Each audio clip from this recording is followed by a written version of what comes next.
And again, a Nike box. Alright guys, so apparently there's not too many Reeboks coming out these past couple weeks, so I kind of focused myself a little bit more towards the Nike retros that have been coming out, and they're keep pumping on old and beloved by me retro models that I have to just go ahead and buy because I love them so much. And without further ado, let me show you what it is.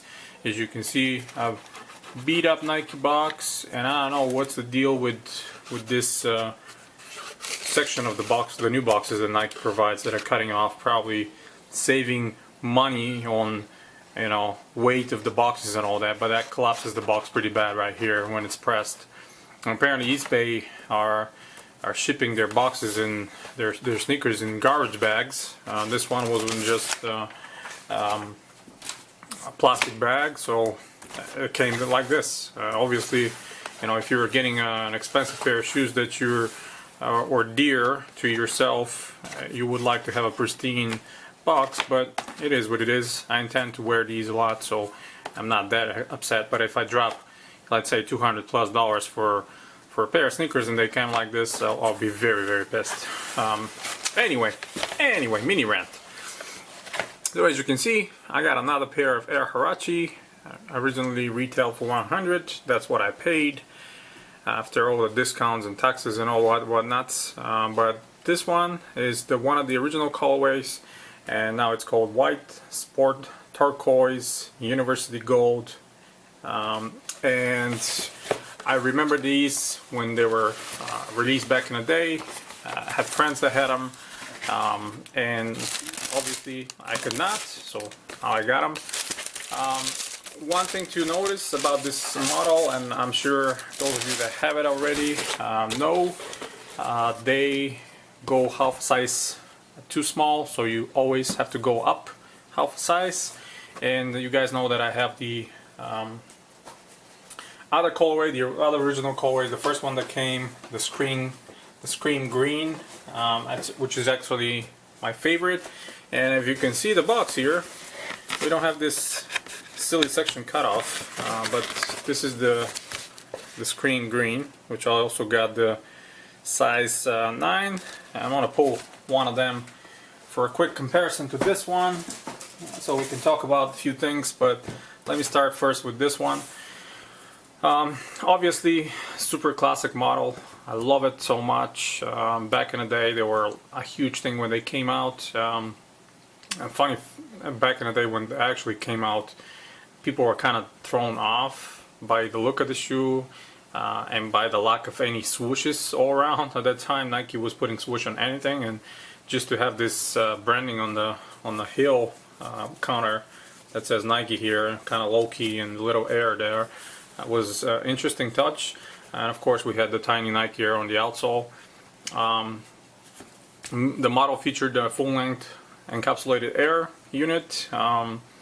And this crazy combination between the turquoise and the gold with the Jan Huarache label right there on the sort of quote-unquote tongue, which is not. We know that the whole liner, it's all one piece. It's a neoprene sort of booty.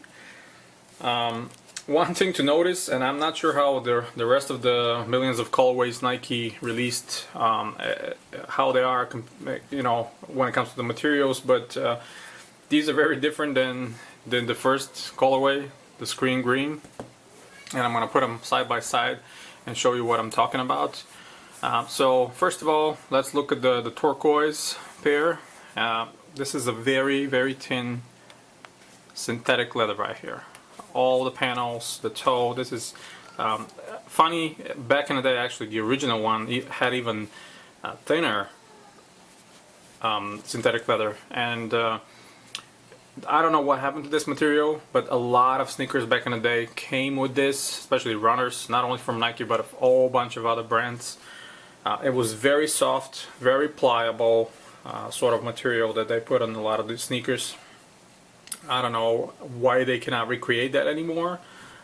Certainly, you know, one of my favorites, actually my favorite Air Max 93 had the same, but now they put genuine leather for some reason. Not that I'm complaining that much, but the comfort suffers a little bit when you put some stiffer like that and not that pliable material that I had. And now switching to the screen green, and this is scream green. It might, sound like scream green, but it's not.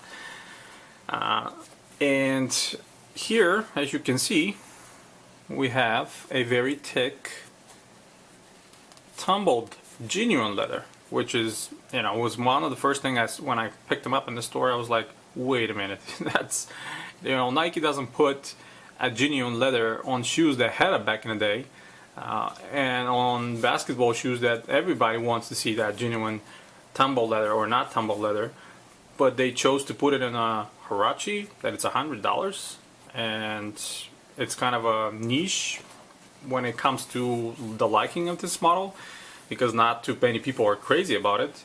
I mean, not that they didn't sell, but at the same time, I was kind of thrown off and thinking, why? I mean, this had a very soft synthetic material which kind of provided a lot of flexibility, and I wanted to see that. Call me too picky or whatever, but this is an odd choice where a lot more other sneakers could have benefited of this material. But then switching back to the turquoise and gold piece pair, they went with this super thin synthetic leather, and again they charged the same price of $100. Now you cannot tell me and convince me that this material costs exactly the same as this genuine material. These are definitely more expensive, and these are definitely a lot cheaper than these. Also, if you look at the mesh itself, I hope the camera picks it up, this one is a lot softer, kind of a more reminiscent to the old one, and this one is a bit different pattern, kind of a stretchy, I don't know. I really hope that the camera picks up this white just like I see it, but I don't think so. Anyway, I hope you guys trust my words, but this pair, it's my all-time favorite of the model. It was the first one that I've seen back in the day, and I love it. Let me move it away from the camera for now. But this one was my second favorite, and when I saw that they're coming out, I definitely had to hunt down a pair and grab me one.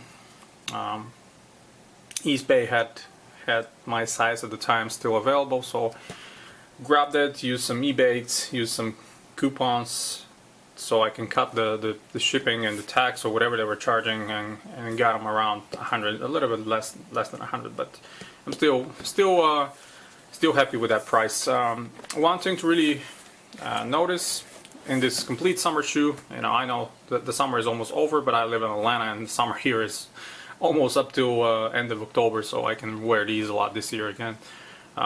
Very comfortable when you actually, lacing is not required or needed at all when you wear them casually. So this whole neoprene booty provides enough support for you to put them on feet, and they're not gonna fall off or anything like that.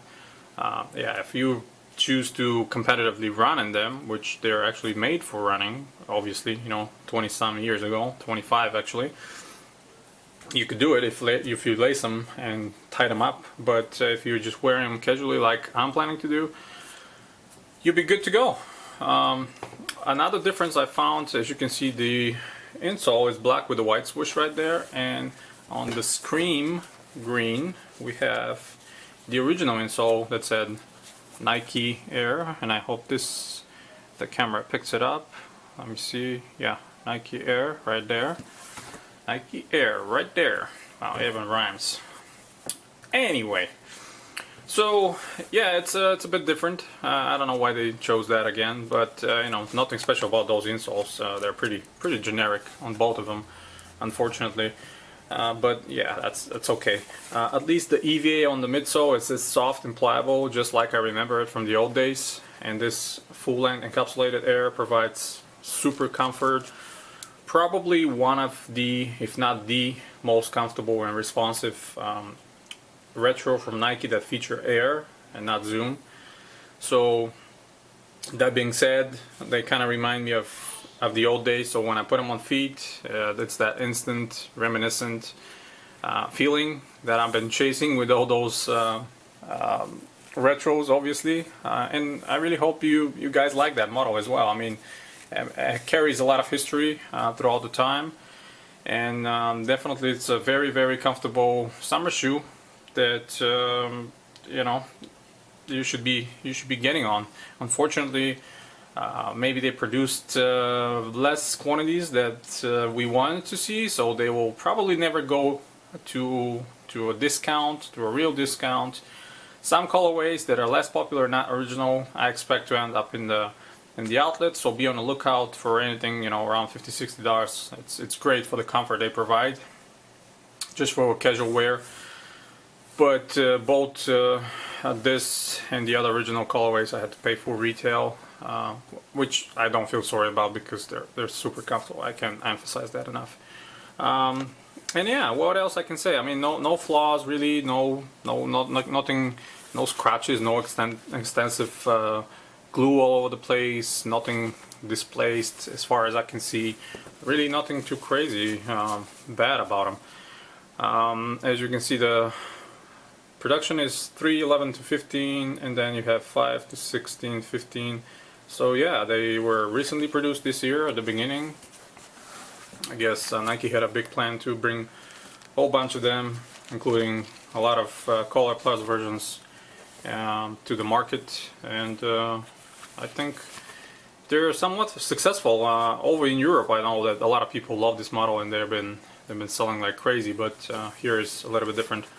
Anyway, so yeah, that's pretty much it. What else I can say? You know, model created by Tinker, the beloved Tinker that created a lot of you guys' favorite Jordan models. But you know, his work doesn't stop there. He has plenty of runners, trainers, and all kinds of sneakers created for Nike throughout the years. So this is one of his great creations, in my opinion, and I'm happy that I was able to grab me a second pair and add it to the collection. And actually, they'll be going straight to my feet this weekend, going down to Florida and checking some outlets. Stay tuned to my Instagram. I'm planning to bring some pictures and some locations for you guys. And for those of you that are in Atlanta area, SneakerCon is coming at almost the end of the September, around 20-something. So I'm planning to go there, and if anybody of you guys are planning to go, I'll be wearing my CollectiveKicks.com t-shirt, so feel free to say hello. That's about it, guys. If you like the video, hit the thumbs up. Stay tuned to CollectiveKicks.com for more sneaker news, reviews, and history articles. And until next time, guys, you have a wonderful day.